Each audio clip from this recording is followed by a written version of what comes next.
All right, guys, welcome back into another betting video here. We got the Honda Classic. We're going to be going over it a little bit differently this week. We don't have that many quality long shot bets, so I don't want to give you guys just fluff content. I want to give you guys content that you guys are going to be able to use to make the best bets possible for yourself. Once again, this is just information. I'm just trying to give you guys the best information to be able to succeed. So for this one, we're going to be doing more of a focus on top 30, top 40 bets, and then, some shorter outright bets, but we are still getting like Daniel Berger at 10-1. So we'll dive down into that right now.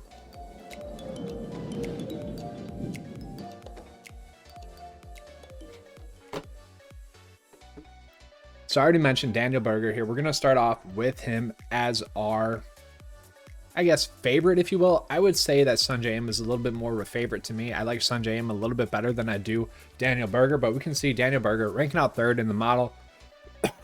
Course history wise could be a little bit better. One miscut though. I mean, that's really it. And then a 29th, a 36th, and then a top 5 finish last year. We know pretty much just based on what he's been able to do, at least recently. First at Pebble Beach, tougher track, higher scores. WGC didn't play that well. Kind of a little bit of a hangover effect, if you will, from winning it. And then a top 10 finish last week at the Players Championship where he struggled to make the cut and he ended up making the cut and he made a nice little push there. For a top 10 finish. And then before his miscut at the Waste Management Phoenix Open, which was by one stroke, top 7 and a top 10 finish. So Daniel Berger has been playing great golf. We look at his stats. The stats are all really solid as well. Top 20 in ball striking, top 50 in effective total driving, top 60 in effective greens gained, 4th in strokes gained differential. I think that is going to be a nice little key stat for him. Effective bogeys avoided, top 20 in that as well. So all signs are pointing to Daniel Berger being a nice quality play there at 20-1. And I also do want to pull up Sungjae Im, who I think is going to be the best play on the board this week. We can currently get Sungjae Im here.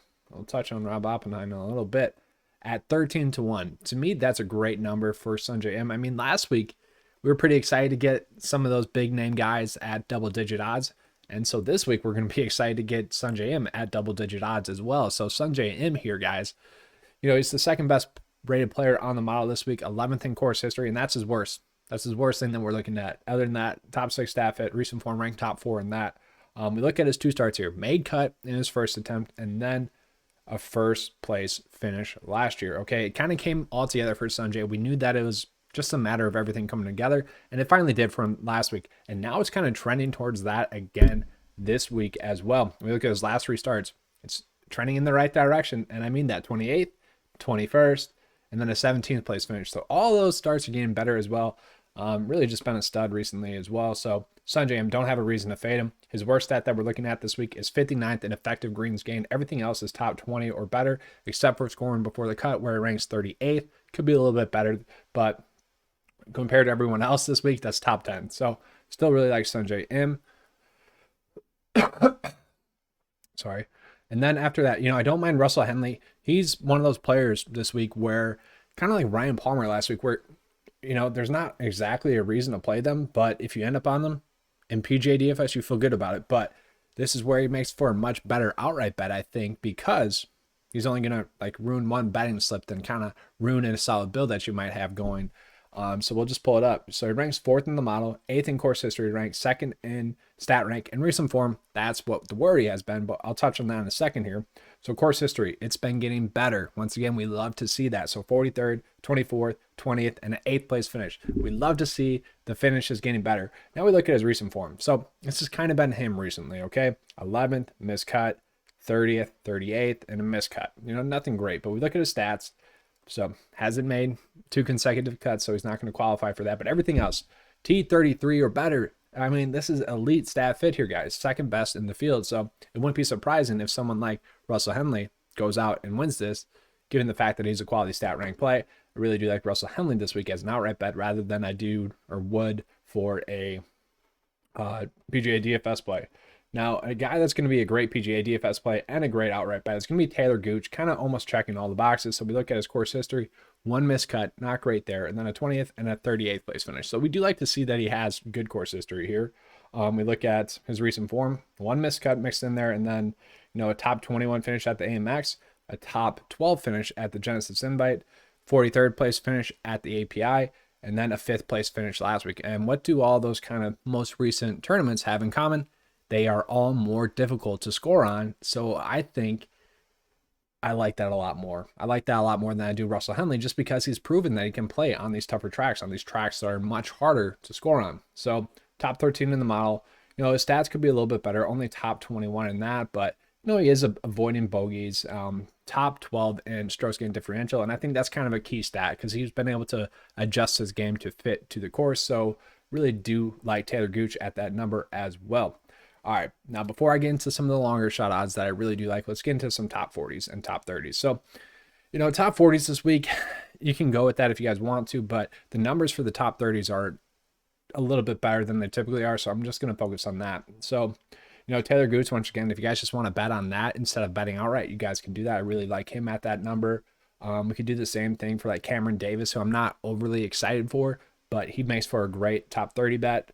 Brendan Steele as well. He's a guy where I'm not sure I want to bet him outright, but he's casually checking all the boxes. So Brendan Steele, to me, he does make a ton of sense as he's like a safe PGA DFS play. He should be a safe top 30 bet, and we'll pull him up here. So he ranks top 4 in the model, tied with, who was it, Taylor Gooch or Russell Henley there. So we look at his recent form. It's been good. So 4th at the Sony, 21st at the AMX, 30th at the Waste Management Phoenix Open, 34th at the Pebble Beach, Genesis Invite, 43rd API, 18th, and Players Championship, top 41. So we look at kind of the two more prestigious tournaments most recently. Those were his only starts that were not like top 40 finishes: Pebble Beach, Genesis Invite, and the Players Championship. Take away some of those quality players out of the field, and he should almost be a lock to top 30. We look at his course history. It's been solid: 14th, missed cut, and a 4th place finish. So when he's played well here, he's really played well. Look at the stats once again. The scoring before the cut is really the only worry with him this week, and I am focused on that because I'm really worried about. I really want to get 6 for 6 across the cut line PGA DFS contest, so I'm really focusing on that more for PGA DFS. So outright bets, you're going to be more focused on effective bogeys avoided, effective total driving. You're going to be focused on ball striking, and you're going to be focusing on effective greens gained. And he's pretty solid in all of those. Top 21 stat fit overall. If you take out this stat, he'd be a top 12 stat fit overall. So Brendan Steele, to me, does make a ton of sense as a top 30 bet. If you guys want to bet him outright, you can. I do like him a lot there, but I feel like it's much safer for him as a top 30 bet. And then other safe top 30 bets for me are going to be Adam Hadwin, who's not really a great stat fit at all, but he has been playing some great recent golf as of recent. He's a guy where we know career-wise he should be able to go out and play well at a track like this. Really like him. Kind of Matt Jones as well. Be fine with him. And then, like Jim Ferrick as well. So I'll be touching on him as like a long shot bet as well, but I don't mind him for a top 30 as well. And after that, there's no one really at the lower odds that I can go crazy for. And I'll touch on Rob Oppenheim, plus 400 to top 30. I'll just touch on him real quick because I don't love him. And you can bet him outright. I think he was like 400 to 1 to win. And obviously we don't expect that, but it was really like the best long shot type play I could find. So course history, horrible. 2 miscuts. But we look at his recent form. So 3 out of 4 made cuts. 47th at the AMX, miscut at the Farmers, 39th place finish at Pebble Beach, and then a 7th place finish at the Puerto Rico Open. Overall, top 52 stat rank play, so he ranks out definitely above half in the field. Top 52 in the model as well. So, it's kind of pointing to him being right around maybe a top 40, maybe cut sweat, but, given kind of the recent form, I am favoring him a little bit. Those odds do seem a little bit too low for me. All right, so now let's close out the outright bets here, guys.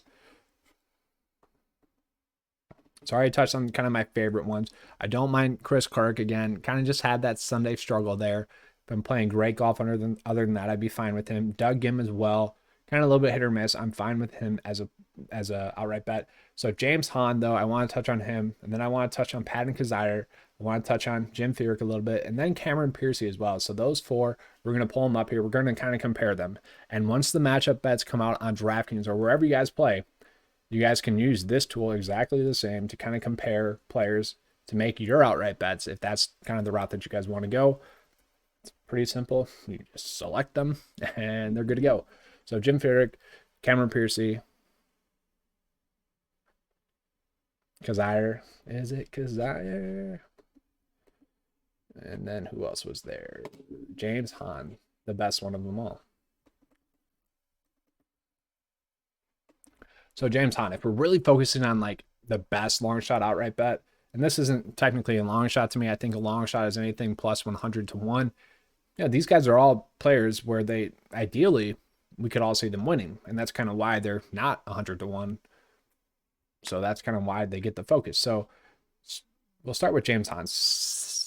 Yeah, 70 to 1, fourth best in the mile. Now he doesn't have course history, but he's the eighth best stat fit, 26th in recent form. So James Hahn right here, he's been really hit or miss this season. Top 10, mixed in between two missed cuts, and then he had a top 15 finish, and then he made the cut at the Players Championship. You know, if we go back to the fall, he had a bunch of top 5 finishes mixed in there as well. So he's already shown the upside. He's one of those guys where if he finds a way to put it all together, wouldn't really shock me if he goes out and wins. He's kind of my favorite out of this group, if you will. But then after that, we got some quality plays here still as well. Patton Kizzire doesn't have good course history. That's where he's getting knocked. Everywhere else, though, is pretty spectacular. He's going to be a great stat fit for you guys this week. If you guys want to roll with him, I'm fine with him. But then we look at Cameron Piercy and Jim Ferrick. So Patton Kizzire does not have good course history. Jim Ferrick, hit or miss there, top 10, 46, that's good. And then Cameron Piercy, 1 made cut. We look at the recent form, though. I guess you could say Patton Kizzire's had one of the better finishes at the Sony Open. And then, you know, he's been playing well recently. Made the cut at the API, made the cut at the Players, made the cut at Pebble Beach. You know, been playing good. He's been the most consistent out of the group, and that's kind of why I like him as well, because, you know, you do want to chase recent form. And then Jim Ferrick, solid. 21st at the Pebble Beach, 26th at the Genesis Invite, Sony Open, he made the cut. And then Cameron Piercy, kind of been hit or miss, but top 30 at the Players, that's impressive. Missed cut at the API, but then he had the top 7 finish at the Puerto Rico Open. Still kind of mad that that outright bet didn't hit. Pretty salty about that. Kind of he did not come through on Sunday, so I guess no point in thinking he would come through this Sunday as well. So maybe you just want to bet him to top 10. I do think he's kind of a lock to top 30 if you guys want to go that route, but top 21 at the Pebble Beach and then made cut at the Farmers. So, you know, these guys are all quality long shot bets if you guys want to make those, but if you guys just want to do a top 30, top 40 bet on them, that's going to be up to you guys.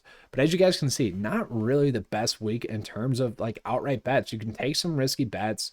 You can go Brendan Steele, checking all the boxes. You can chase Cameron Tringali, great course history, coming off the miscut at the Players. Maybe have some time to reset. I'm good with that. But, you know, Joaquin Niemann, great stat fit. Be fine if you guys end up on him at 20 to 1. And if you guys wanted to go that route, you easily could. So, like, a short list for me would be Sungjae Im, Joaquin Niemann, Russell Henley, Taylor Gooch, Chris Kirk. Oh, not Ricky at 45 to 1. What's going on there?